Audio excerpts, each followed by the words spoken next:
Hi friends! Direct prince cutting అనేది అందరూ cutting video పెట్టక్క అంటున్నారు కదా! అయితే నేను ఇలాగ చార్ట్ మీద అయితే కట్ చేసి చూపించానండి. మనం బ్యాక్ పార్ట్ ఎలా కట్ చేసుకుంటామో సేమ్ అలానే కట్ చేసుకోవాలి. తర్వాత ఇలాగ ఫ్రంట్ పార్ట్ అనేది దాన్ని బట్టి ఎలా తీసుకోవాలి, చెస్ట్ పాయింట్ ఎక్కడ డ్రా చేసుకోవాలి, అలానే ఆది బ్లౌజ్ నుంచి మనం షేప్ బెల్ట్‌కి ఎక్కడ తగ్గించుకొని ఎలా డ్రా చేసుకుంటే చెస్ట్ పాయింట్ వస్తుంది. ఇవన్నీ కొత్త వారికైతే చాలా డౌట్స్ కదండీ! అయితే మనం బ్యాక్ పార్ట్‌ని బట్టి ఫ్రంట్ పార్ట్ తీసుకున్నప్పుడు బ్యాక్ పార్ట్, ఫ్రంట్ పార్ట్ కూడా ఈక్వల్‌గా వస్తేనే మనకి హుక్స్ పట్టి, కాజా పట్టి మధ్య గ్యాప్ అనేది రాదు.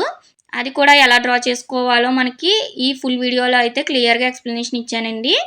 కొత్తవారు ఎవరైనా ఉన్నా అలానే ప్రిన్సెస్ కటింగ్ నేర్చుకోవాలి అనుకునేవాళ్ళు మన ఛానల్‌లో ఈ వీడియో అనేది ఫుల్ వీడియో ఉంది, చెక్ చేయండి.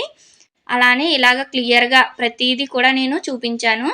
దీన్ని కూడా మనము క్లాత్ పైన ఎలాగ పెట్టుకొని మార్క్ చేసుకుంటే ఫినిషింగ్ నీట్‌గా వస్తుందో కూడా చూపిచ్చాను. ఒకసారి చెక్ చేయండి. మీకు ఈ వీడియో నచ్చితే లైక్ చేయండి.